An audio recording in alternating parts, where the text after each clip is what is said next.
데일리 브리핑. 네, 매주 금요일 데일리 브리핑에서는 저희 주말 방송 위클리 매거진을 진행하시는 문대원 박사와 함께합니다. 안녕하십니까? 안녕하세요. 네, 오늘은 예전 이 서부 시대 때 이 서부로 들어가는 관문으로 알려진 도시죠. 이 세인트루이스에 대한 이야기를 좀 들어보고 싶습니다. 원래 세인트루이스의 이 게이트웨이 아치가 굉장히 유명한데요. 이 세인트루이스가 이 난민으로 정착한 보스니아 사람들로 인해서 완전히 새로운 문화를 형성하고 있다, 이런 소식입니다. 그런데 우선 요즘 세인트루이스의 모습은 어떻습니까? 네, 물론 세인트루이스 시 전체가 그런 것은 아니지만요. 네. 이 시티 중에서도 남쪽에 위치한 그쪽을 사우스시티 지역이라고 그러는데 사실 그곳이 굉장히 지난 수십 년 동안 많은 사람들이 다 떠나고 거의 뭐 완전히 유령 도시처럼 변한 곳인데 이 보스니아 난민들이 이곳에 정착하기 시작하면서 완전히 달라진 모습이라고 하네요. 네. 이 세인트루이스에 있는 보스니아 사람들 숫자가 유럽 바깥에서 가장 많은 곳이 되었는데요. 이곳에 1940년대부터 우리가 흔히 보는 것, 세인트루이스의 레몬스 파인 푸드라는 식당이 있습니다. 오래된 사인이 지금도 붙어 있는데 우리가 흔히 보는 그 차가운 맥주에 치킨 팔던 그런 미국의 로컬 장소였는데 2014년에 거르비치 가족이 이것을 인수하면서 새로운 역사가 시작됐어요. 그래서 이곳에 이제 미국에 정착한 보스니아 사람들 마음 깊숙한 그런 장소가 마치 그 LA 한인타운 같은 그런 중심의 위치가 된 거죠. 네. 이 사우스시티는 정말 우리가 미국 역사에 흔히 보는 그 벽돌, 빨간 벽돌로 지어진 조그만 집들이 줄줄이 이어져 있는데 이 중에서도 비보 밀이라는 이 장소에 이 레몬즈가 위치해 있고 이 레몬즈는 이제 미국 내에서 가장 오래된 보스니아 식당이 됐습니다. 처음에 이들이 여기 왔을 때 완전히 그 말씀드린 대로 유령 도시가 돼가지고 사람들이 다 파산하고 나가고 그 비즈니스들은 그 창문도 다 나무로 다 못 박아놓고 그런 모습이었는데 그때 당시에는 경제적으로 회생이 거의 불가능해 보이는데 이 술레만과 얼미나 거르비치 가족 이 부부가 완전히 새로운 장소로 변모시키면서 전 그 유고슬라비아 전쟁 끝나고 수십만 명의 난민이 일어나면서 그중에 이 세인트루이스로 정착한 보스니아 사람들이 아주 많아졌고 빠르게 증가하고 있다고 하네요. 네. 지난 1990년대의 유고슬라비아 전쟁이요. 인류 역사상 기록에 남는 정말 참사였는데 1991년에서 1999년까지 계속 전쟁이 이어졌다 끊어졌다 이어졌다 끊어졌다 그러지 않았습니까? 그렇습니다. 저는 이 개인적으로 이런 다큐멘터리를 좋아해서 많이 봤는데 네. 정말 90년대에는 완전히 이 전쟁으로 유고슬라비아에서 공식 사망자만 10만 명이 넘는다고 하고요. 이 난민이 200만 명이 넘는다고 하는데 네. 우리가 늘 보듯이 이런 공식 숫자보다 실제로는 더 높지 않습니까? 그래가지고 그때 당시 뉴스에서 기억납니다만은 이 인종 청소라는 이 에트닉 클린징이라는 그런 이 인종 종교 전쟁이죠. 정말 이 지역을 발칸반도라고 부르지 않습니까? 이 발칸반도 역사도 정말 엄청나게 복잡합니다. 이 중에서도 그 전 유고슬라비아의 일부였더니 원래 이름은 보스니아 앤 헤르츠고비나죠. 여기에 다양한 인종이 공존하던 곳인데 이 중에서도 보스니아에 무슬림이 가장 많았다고 그래요. 무슬림, 서비안, 크로에이시안 뭐 복잡하죠. 그런데 이제 그 다음에 슬로베니아하고 크로에이시아가 독립을 선언했고 이 보스니아 헤르츠고비나도 독립을 원했지만 전쟁은 계속 이어지면서 수차례 실패와 진통이 반복된 거죠. 그래서 이게 다 끝나고 나서 그 전범이라 그러는 war criminal 그런 대표적인 이름이 몇 명 있는데 예전에 세르비아 대통령이었던 슬로보단 밀레소비치라는 이름 기억나시죠? 밀레소비치가 결국 숨어 다니다가 2001년에 대량 학살 이 제노사이드로 체포되고 2006년에 형무소안에서 사망했고요. 또 다른 그의 그 참모 같은 스레브레니카 매서커로 유명한 그 카라디치라는 이 장군은 97년부터 쭉 숨어 다니다가 2008년 체포돼가지고 결국 유죄 판결을 받았는데 앞에 말씀드린 대로 이 발칸반도 다큐멘터리 저는 여러 개 봤는데 정말 복잡하고요. 방금 말씀드린 건 정말 빙산의 일각입니다. 근데 어쨌든 뭐 이렇게 아픈 상처를 안고 미국에서 이제 새 삶은 사람들 참 이 이야기 이게 뭐 어떻게 보면 이민족이 우리 한민족의 모습과도 좀 비슷하지 않나 하는 생각이 드네요. 네, 비슷한 점이 많습니다. 네. 말씀드린 대로 이 비버밀 지역에 왜 자리를 잡았는지 그 이유가 몇 가지 있는데요. 네. 이들이 미국으로 난민으로 들어올 때 이 사람들을 지원했던 단체들이 한 2개 있는데 International Institute이라는 것도 있고 또 그 레퓨지들 스폰서 써주던 Catholic Charity USA 등 이런 단체들의 위치가 가깝게 있답니다.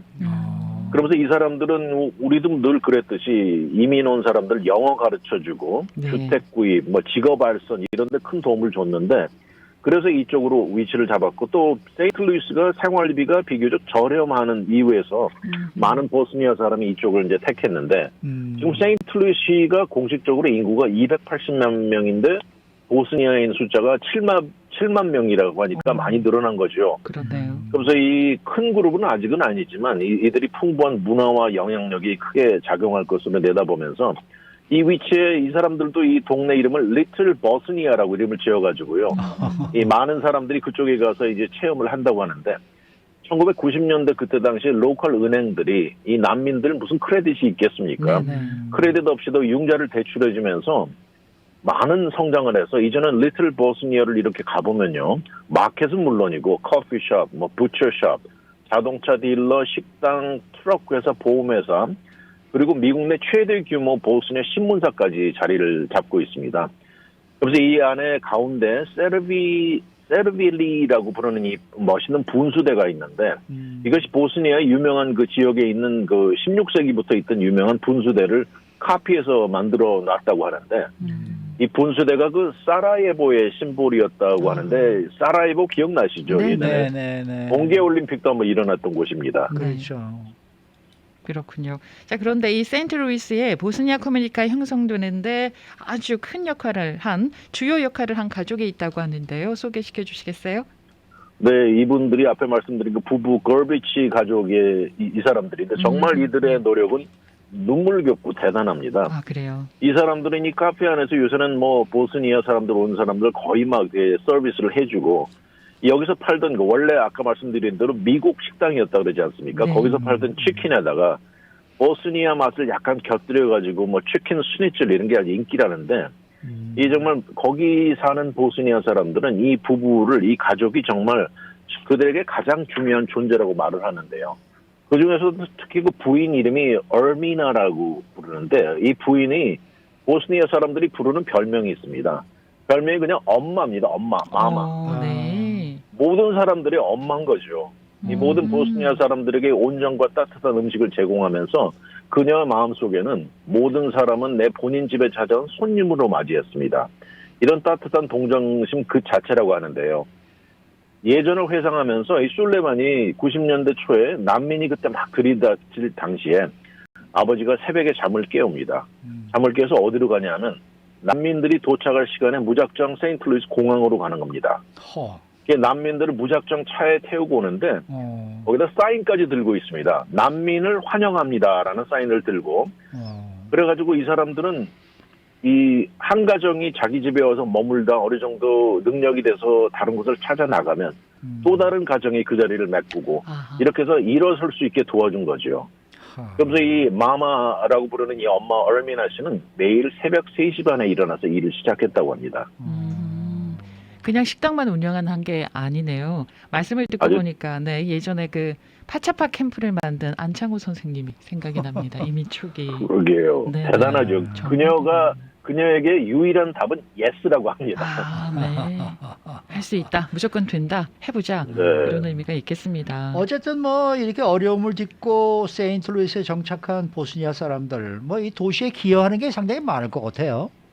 아무래도 이 새로운 문화 이런 거는 참 좋죠. 궁금하기도 하고 우리도 다 가보고 싶은데 1998년에 일이 한 번 있었습니다. 이 난민이 미국으로도 왔지만 그때 당시 독일로 간 난민들도 있었는데 네. 98년에 독일 정부는 이 난민들을 이제는 보스니아 너희 나라로 돌아가라고 이렇게 정책이 내려졌어요. 네. 그래가지고 이 사람들은 이제 너무나 해가지고 있다가 그때 당시에 미국의 국무장관이었던 매들린 올브라이트 장관 기억나시죠? 그렇죠. 이분이 이 가족을 세인트루이스로 올게 주선해준 그런 사례도 있었습니다. 아하. 이 부부가 유명한 그 요리사였다고 하는데 식당을 운영하면서 미국에 들어와가지고 이 부부가 요새 여기 유행하는 푸드 트럭을 성공적으로 운영을 하고 있습니다. 네. 그래서 이 사람들은 한 장소가 아니고 돌아다니면서 발칸 반도의 맛있는 음식 문화를 전파하고 있다고 그러면서 많은 보스니아 사람들이 이들을 뭐라고 부르냐면 발칸 반도의 외교관이라고 부릅니다. 네. 그러다 보니까 요새 이 지역에는 보스니아 사람이 아닌 그 티피컬 미국인들도 이제 많이 눈에 띄는데요. 예. 정말 이 끔찍했던 비극 아래 이들의 아름다움과 이런 그 고생을 자기들도 이해를 하려고 하지만 그들이 겪은 건 절대 우리는 모른다고 이 토박이 미국인이 말했고요. 정말 이 참사는 정말 있어서는 안 될 일이라고 하면서 그들은 모두 모든 것을 잃었다 그러면서 이 사람들에게 질긴 능력을 반영하는 것이라고 높게 사고 있습니다. 제 머릿속에도요. 보스니아 하면은 인종 청소 그게 가장 먼저 그렇죠. 떠오르거든요. 네, 그걸 이겨내고 지금 미국에서 터전을 잘 잡고 이제 미국 생활을 하고 계시는데 정말 유고슬라비아 역사 분열을 얘기하려면은 뭐 몇 날 며칠이 걸려도 시간이 모자랄 듯 합니다. 그렇죠. 네네. 한때 그 유고슬라비아에서 함께 뛰었던 농구 선수들이 이제는 뭐 각각 다른 국적을 가진 사람들이 되었다는 소식도 있어요. 네, 유고슬라비아가 농구를 상당히 잘하는 나라입니다. 맞아요, 농구. 원래 그 옛날에 구 소련에 대응해서 제국하는 정말 농구 잘하는 나라 있는데 네. 뭐 그 역사가 깁니다만 그 중에서도 그 우리 88 서울 올림픽에 왔던 유고슬라비아 선수들 명단만 보고 있어도 우리에게 익숙한 이름들이 여러 개 있어요. 네. 그 중에 몇 이름을 보면 이 불행히도 자동차 사고로 짧게 살다간 그 NBA 선수 있습니다. 드라젠 페트로비치라고 기억나시죠? 페트로비치가 크로에이시아 출신이고 또 시카고 불즈에서 마이클 조던하고 우승을 차지했던 토니 쿠코치. 토니 쿠코치도 크로에이시아 출신이고 예전에 레이커스에서 뛰었던 블라데 디바체 기억나시죠? 네, 블라데는 세르비아 출신이고 또 디나 라자 역시 NBA에서 뛰었는데 크로에이시아입니다. 근데 이 88 올림픽에 떠왔던 이 선수들 이 안에도 보스니아 출신, 슬로베니아 출신들도 다 끼어서 하나의 유고슬라비아 선수들이었는데 이제는 다 분열돼서 따로따로 다른 패스포드를 갖고 살고 지금 현재 NBA에서 뛰고 있는 현역 선수들 중에서도 이 덴버 너게츠 간판 스타 센터 MVP 받은 니콜라 요키치는 세르비아 출신이고 달라스에 센터 큰 사람이 있으면 보반 보그다노비치라고 세르비아 출신이고 또 현재 클리퍼스에서 뛰고 있는 이바카 주바치라고 있죠. 그 주바치도 크로에이시아 출신이고 또 달라스 매브릭스의 간판 스타 루카 돈티치는 또 유고슬라비아의 또 다른 리퍼블릭이었던 슬로베니아 출신입니다. 네, 그러니까 뭐 치치치치 들어가는 사람들 다 그쪽이에요. 그렇습니다.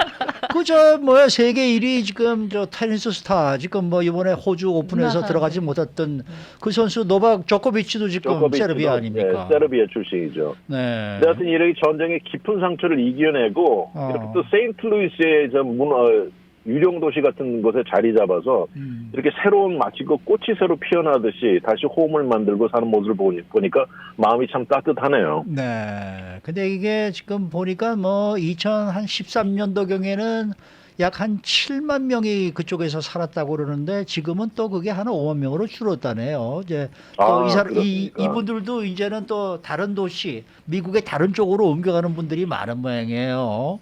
조금씩 아마 좀 줄어들고 있는 모양인데 이곳 LA도 와서 하시는 분들이 뭐 꽤 있겠죠. 그렇겠죠. 네.